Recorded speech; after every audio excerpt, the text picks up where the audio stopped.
We'll rant and we'll roar like true Newfoundlanders. We'll rant and we'll roar on deck and below.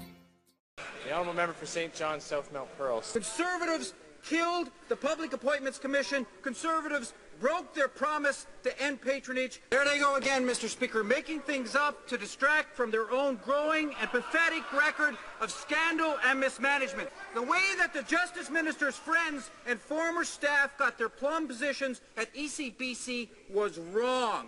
Conservatives are acting just like the Liberals. It's David Dingwall all over again, entitled to their entitlements. Mr. Speaker, this is a do-nothing budget. It basically bides time until 2015 election year, Mr. Speaker. Conservatives will attempt to buy the electorate with their own money. Mr. Speaker, today Newfoundland and Labrador marks the 65th anniversary of Confederation.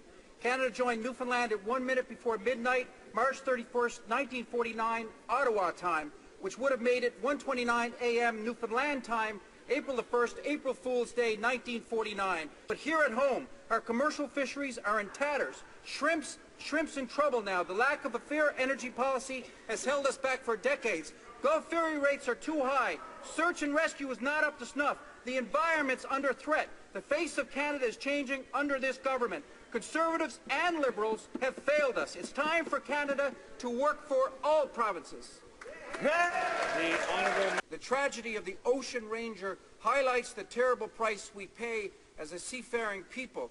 I end with a quote from the great Canadian songwriter Gordon Lightfoot, which captures the waiting for word of life or death. Quote, "Does anyone know where the love of God goes when the waves turn the minutes to hours?"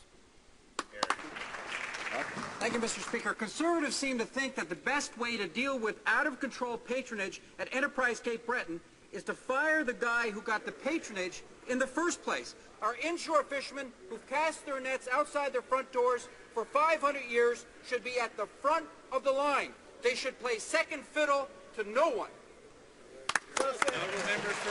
Do Newfoundlanders and Labradorians deserve at least the same amount of liability protection as the United States, Mr. Speaker? Yes, we do. It's not enough to protect Canadians or the environment. In fact, it continues to put Canadians at risk, Mr. Speaker. More specifically, it continues to put Newfoundlanders and Labradorians at risk.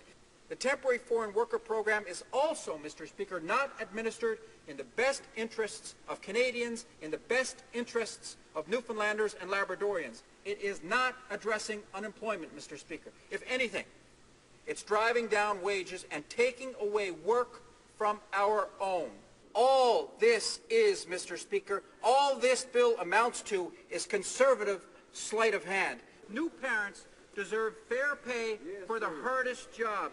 We speak in this House about citizenship and immigration and the temporary foreign worker program as ways to address the labor shortage.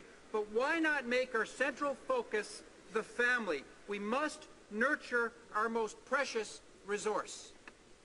We'll rant and we'll roar like true Newfoundlanders. We'll rant and we'll roar on deck and below.